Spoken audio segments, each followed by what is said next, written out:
alhamdulillah wa syukurillah. Puji syukur kehadiran Allah Subhanahu wa taala yang telah mengumpulkan kita pada hari ini, di mana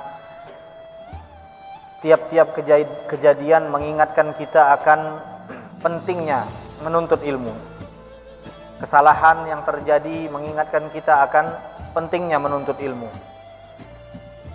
Tadi malam kita sempat menceritakan salah satu cerita yang diriwayatkan oleh sahabat Rasulullah SAW yang bernama Abdullah bin Abbas radhiyallahu taala anhuma.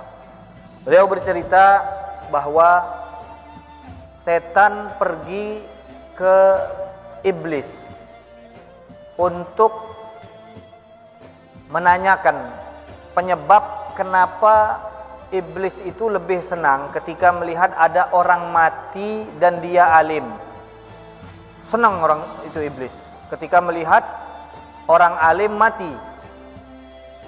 Kalau ada orang ahli ibadah mati, iblis tidak begitu senang, tidak begitu gembira. Lalu kata pengikut-pengikutnya, wahai Tuan kami, pemimpin kami, apa penyebab senangmu ini? Akhirnya kata iblis, kalau begitu ayo ikut. Nah, kemudian nih iblis datang pertama kali ke orang ahli ibadah. Setelah datang ke tempat orang ahli ibadah, iblis bertanya. Kata iblis, nah ini orang nggak tahu kalau ini iblis karena dia sudah menjelma menjadi manusia. Jadi orang ini taunya ini manusia ingin bertanya. Dia datang dengan sekelompok pengikut-pengikutnya, setan-setan yang lain. Kemudian dengan maksud ingin bertanya kepada ahli ibadah.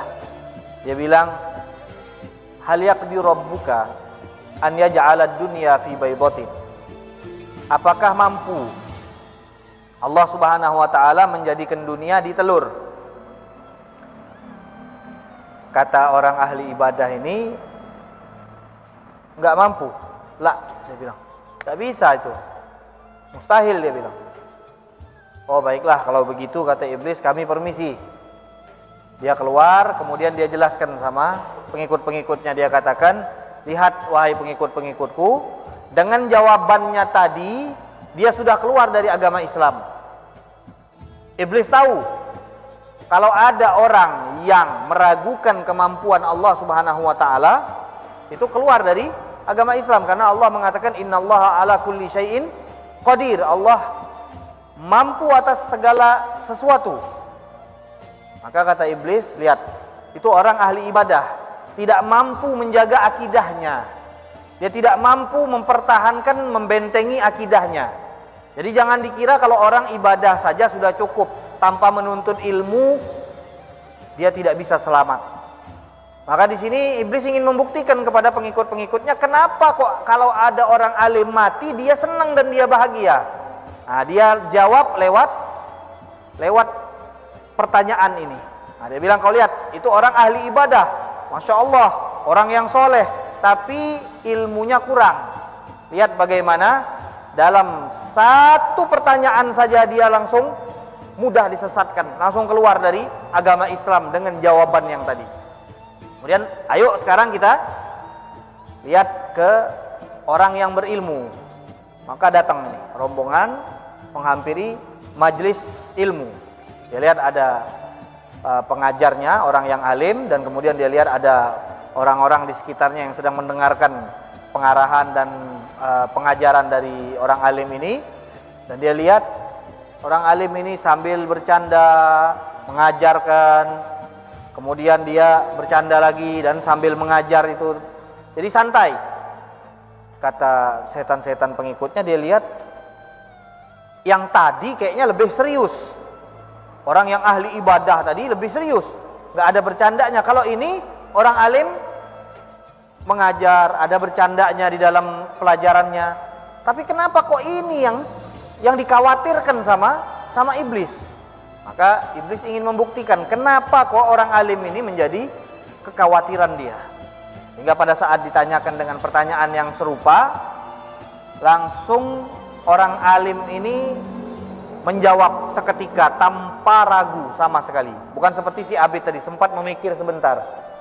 Dia pikir sebentar, habis itu dia jawab, Allah tidak mampu menjadikan dunia di dalam telur. Tapi yang alim ini, orang alim ini ketika ditanyakan, dia menjawab. Dia bilang, "Na'am, ia mampu menjadikan dunia di dalam telur," kata setan. Iya, mampu. Fayakun. Allah hanya cukup mengucapkan kun, jadilah, maka akan terjadi. Jadi ini yang berkaitan dengan ilmu. Pentingnya satu ilmu, sehingga apa? Kita tidak boleh bosan di dalam menghadiri majelis-majelis ilmu. Tidak boleh merasa kita sudah cukup dengan ilmu. Kalau kita buka sejarah, ulama mana saja yang tingkat keilmuannya sudah tinggi, pasti akan merasa mereka orang yang masih banyak tidak mengetahui hukum-hukum. Makanya sampai dikatakan barang siapa yang bertambah ilmunya, maka dia akan semakin sadar kalau banyak sekali yang masih belum dia ketahui. Lah, siapa yang suka merasa dirinya sudah paling tahu, maka orang inilah, kata ulama, sebenarnya orang yang bodoh. Jadi orang yang bodoh itu adalah orang yang merasa dia sudah tahu. Nah, ini orang bodoh. Ketika ada seseorang merasa dia tidak tahu dan dia belajar, ini termasuk orang pintar. Kenapa? Karena dia sadar dia tidak tahu, kemudian dia mencari tahu.